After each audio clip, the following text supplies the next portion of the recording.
because Yeah. a lot of people the night before the show, they load up on all these carbohydrates, and then we got some cortisol that comes in that's nobody's friend, especially in the female, world.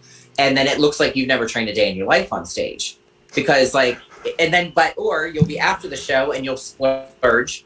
You'll have all this, burger, French fries, whatever, and then you'll wake up and you look insane the next day. And everybody's like, well, why couldn't I look like that on stage? Well, let's say you ate the burger the night before, but then cortisol came in. So you can't control that. So if you eat the burger, you're going to look good because the show's over, nerves are gone, so it's very hard to play and say, hey, that worked, but did it? So it's finding out where you can be as an athlete, like what levels you need to be at, and keeping your cortisol, your nerves, and everything at the ultimate lowest. Yeah, so that's something I've never thought about. Is obviously we associate things like cortisol with stress and how that can affect sleep and stuff. But I've never thought about how that will affect your preparation, especially like 24 hours beforehand. So how does that affect like all of it? What are the effects when it comes to estrogen, testosterone, like cortisol, dopamine? I suppose they, because people forget that we are actually just chemically driven, and but it's only when you come to like the end of the spectrum where you guys are competing at, where the little nuances in your chemical balance can probably be noticed. So how does that affect? We're lean, you know what I mean? And there's really only so many things going in. So, I mean, one small, minute issue can cause an explosion. So if you like look your ultimate best, but there's like you're playing on social media, or you were, starting to self-doubt yourself, you're going to wake up looking super watery.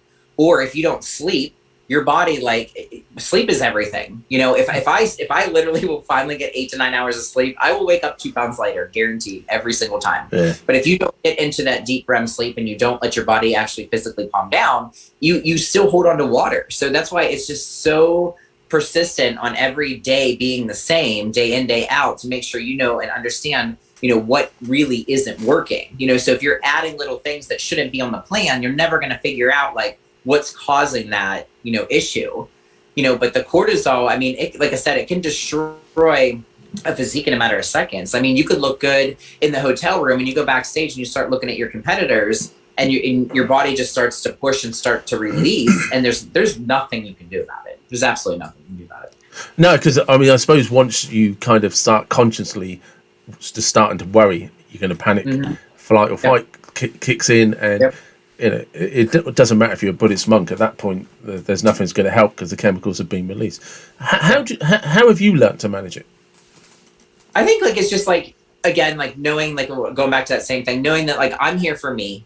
Yeah. And I'm my own competition. The second that I start to like worry about who I have to go after or who I need to beat, that it's over. Like I'm more worried about their prep, and what they're doing than my own self. So it's just the satisfaction of looking in the mirror and knowing what you're bringing to the table, and you're enjoying it and having fun with it. Like no one's telling you to compete. No one's telling you to do this. Like you're physically there to do it and showcase yourself. So it's just keeping like those levels down and keeping everybody else out of the equation but yourself. So there's kind of two parts to this, because one, how did you learn to do that? And I think this is for people listening, and I'm going to say for women particularly, because I think they're the ones that feel the pressure most from being judged on social media. So how did you learn to do that, and how do you manage? Do you know what I mean? Because you said something very important there, that actually I'm just doing this for me, which is very not strange, that's the wrong way of wording it, but going back to something you said earlier, you walk on stage for people to judge you. Yeah. Do you know what I mean? So it's kind of like, on one hand, this is all for me, but I'm going to be judged on my appearance, and I've got to be relaxed about the rejection, and it's probably the worst emotion for human beings, male or female, being publicly rejected. Yeah. So how did you get? Sorry, I didn't mean to. My apologies. I didn't mean to cut you off. No. But it's hard. How did you get to a place where you've learned to manage that?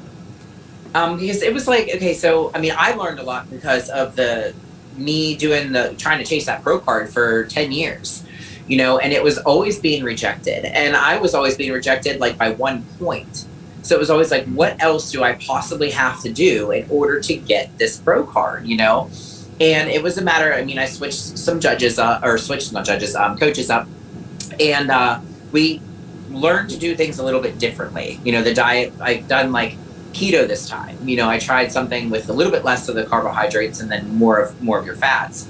But it's just like, you know, figuring out like, you know, what you want to do, how you want to do it, and, you know, get to that end goal without, I don't know, like without just figuring out like how it's your dream, you know, to do this. But it's the courage to have the dream, isn't it? It's because we all have a dream, you know, like you were talking about the, you know, the gym, the expansion of the gym, the custom teaching. Everybody has these dreams, and one of the things that all of us learn as you go along, it's without the failures, it's never going to happen.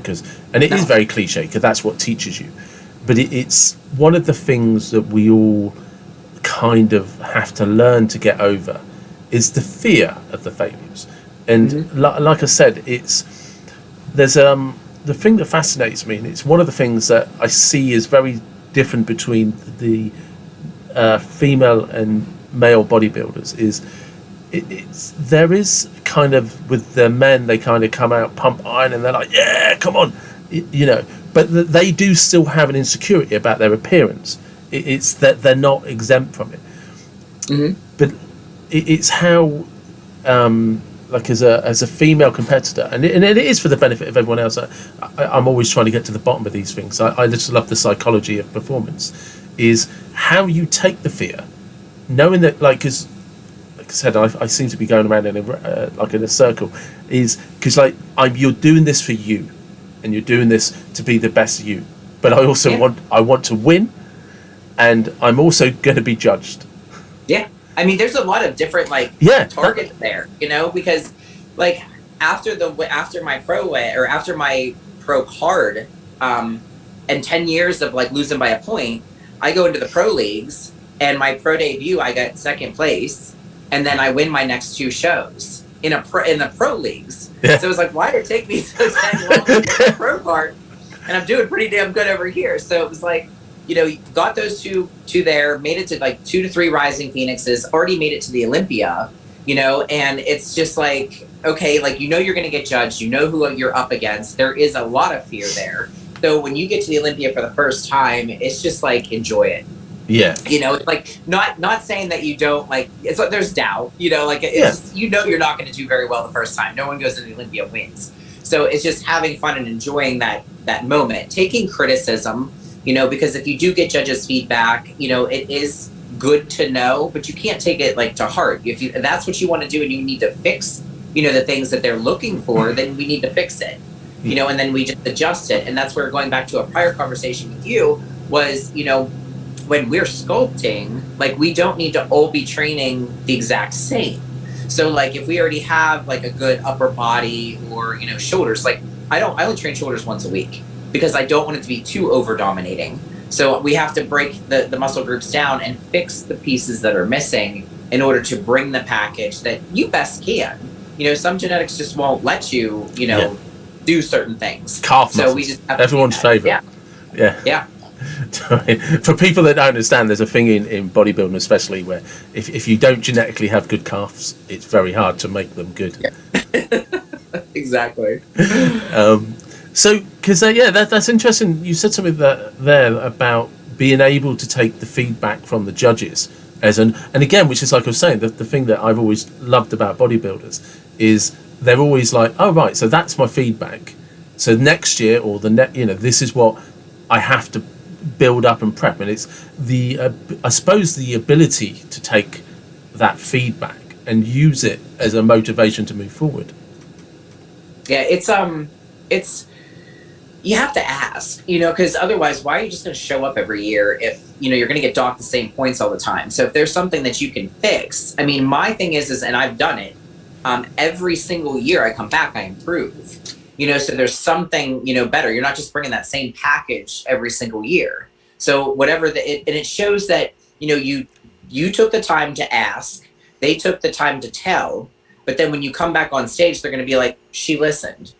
you know, like, look at that physique's changed, you know. So it's applying that they're not wasting their time, you know, trying to help you, and you're actually doing something with it, you know. So the next time you arrive on stage, there's a whole new version of you, you know, that you probably didn't even think that was possible.